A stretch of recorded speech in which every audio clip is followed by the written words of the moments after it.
nama saya M. Fajar Octavian dengan NIM E125129, kelas di peternakan. Di sini saya akan menjelaskan tentang tanaman yang dibagikan oleh Pak Dosen Agung, yaitu tanaman kacang tanah. Kacang tanah merupakan salah satu tanaman pangan yang dikenal oleh masyarakat Indonesia. Hampir setiap orang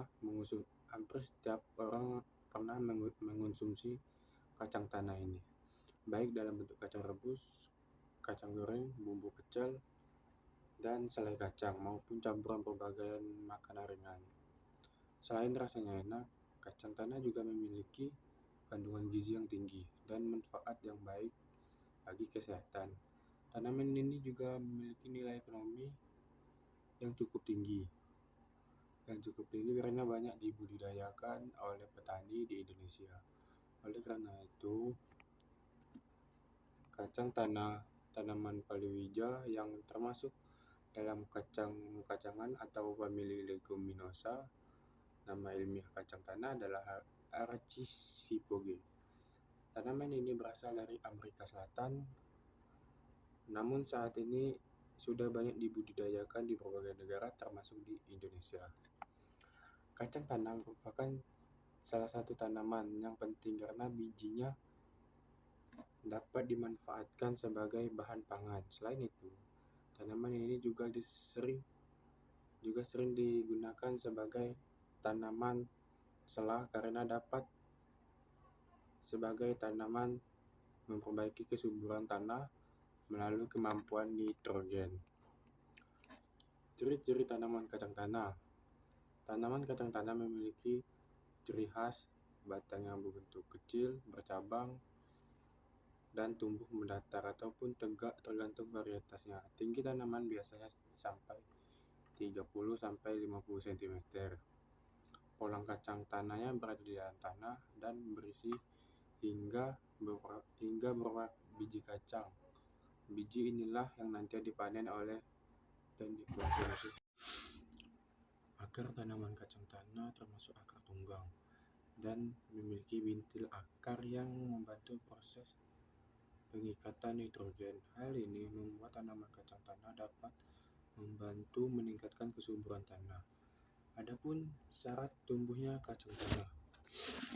Tanaman kacang tanah dapat tumbuh baik pada daerah memiliki iklim tropis, suhu yang cocok untuk pertumbuhan kacang tanah, hingga berkisaran 25 derajat Celcius sampai 30 derajat Celcius.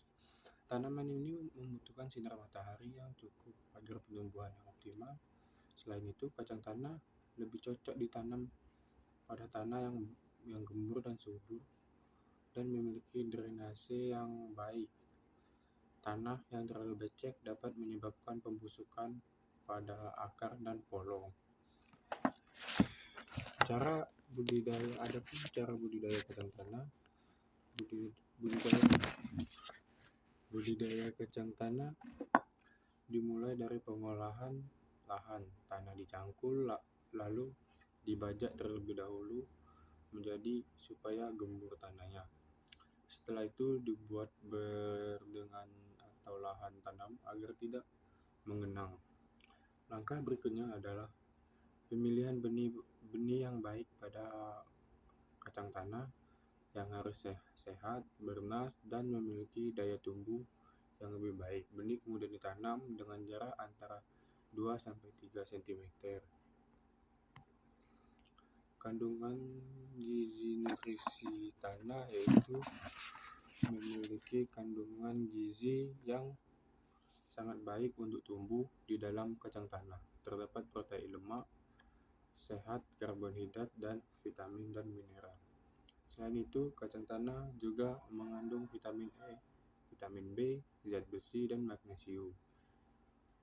Manfaat kacang tanah memiliki banyak manfaat bagi kesehatan tubuh. Selain manfaatnya utamanya adalah sebagai sumber protein nabati yang baik, protein untuk pertumbuhan otot dan perbaikan sel tubuh. Kacang tanah juga dapat membantu kesehatan jantung karena mengandung lemak tak jenuh yang baik, kandungan antioksidan. dalam kacang tanah juga membantu melindungi tubuh radikal bebas. Selain itu, kesehatan. Kacang tanah juga memiliki manfaat ekonomi. Banyak petani yang membudidayakan kacang tanah karena permintaan pasar yang cukup tinggi. Hasil kacang tanah dapat dijual dalam bentuk mentah maupun olahan, sehingga memiliki nilai jual yang lebih baik. Baiklah, inilah presentasi video pembelajaran dari saya, Fajrul Octavian, dengan NIM SRP25. Saya akhiri, apabila ada salah kata, saya mohon maaf. Saya akhiri. Wassalamualaikum warahmatullahi wabarakatuh.